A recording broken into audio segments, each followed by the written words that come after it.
If you're looking for the hardest climbs on Zwift, this video is exactly for you.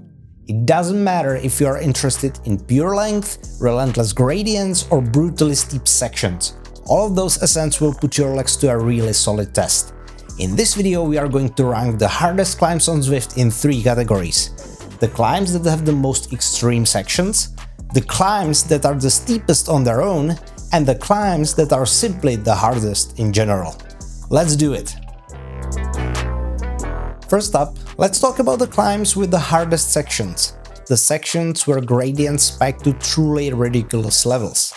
And the third place goes to Isola 2000.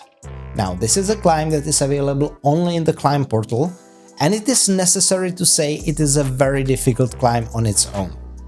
On top of that, however, it features a brutal 144 meter long stretch with a gradient of 22.9%. By the way, Isola 2000 was the finishing climb of stage 19 in Tour de France 2024, which honestly was a little cruel. In the second place, we've got the Hard Knot Pass. It is one of the steepest climbs in the UK, and it definitely lives up to its reputation here on Zwift as well, although once again, is only available in the climbing portal. The hardest section of this climb is only 52 meters long, but if you think you will just roll through that, I will need to disappoint you, because that section has an average gradient of 23.6%, and this is only the hardest one. There are actually many more sections on this climb that honestly aren't that much easier. And the winner in this category is Pladadette, another Tour de France 2024 finisher, this time on stage 14, and it is another climb portal edition. The funny thing is, in its entirety, this climb isn't like crazy difficult, at least not by Tour de France standards. It's just the bottom third that puts this on the winning spot.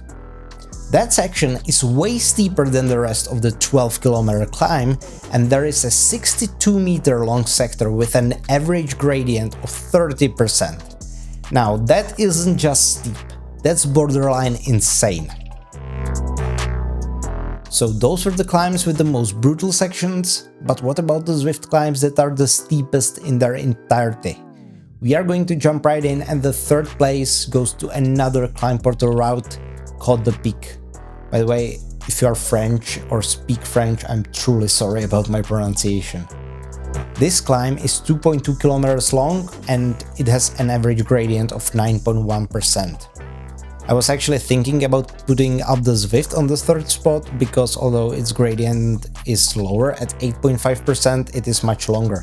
But as we are exploring the very steepest climbs here, it felt right to go purely by the gradient. Second place goes once again towards the Hard Knot Pass. It's 2.7 kilometers long and it's got an average gradient of 11.5%. So not only you will experience some brutal sections on this one, the whole climb will really test you on its own. And for the winner, we finally do not need to go to the climb portal, because the steepest climb available on Zwift is the Radio Tower KOM. It's only 1.2 kilometers long, but the average gradient here is about 13%. And if you climb this one, and I'm sure many of you have, you know that there are some extremely steep sections as well. And the best part is, you cannot access this climb without doing Epic KOM first, so don't expect doing this one fresh. And now, the grand finale, and probably the thing you clicked this video for. The hardest climbs available on Zwift, period. So far we were just talking about the hard sectors or steepness, but it is when the steep climb is also really long that it becomes extremely difficult. And the third place goes to Zwift riders' favorite, Alpe d'Huez. It is the exact copy of the famous Alpe d'Huez, which means you will be able to experience all the famous 21 hairpins even when you are riding on your home trainer. It's 12.4 kilometers long and it's got an average gradient of 8.5%. The tricky part of this climb are the hairpins, because there are crazy changes in the steepness and that can really disrupt your rhythm. The popular challenge is to do this climb under an hour, and I just recently made a guide on how to achieve that, so if that's something you would be interested in, I will put a link to that video at the end. I have also thought about putting Col du Tourmalet or Isola 2000 on this spot, but I kind of feel that the steepness of the Alp puts a tiny bit higher on the difficulty scale. The second place for the hardest Zwift climb goes to Ventoux.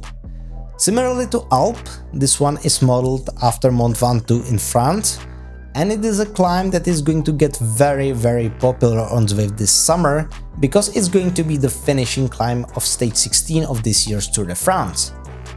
The climb itself is 19 kilometers long with an average gradient of 8%, but honestly that isn't the hardest part, at least in my opinion. The hardest part is it's incredibly boring.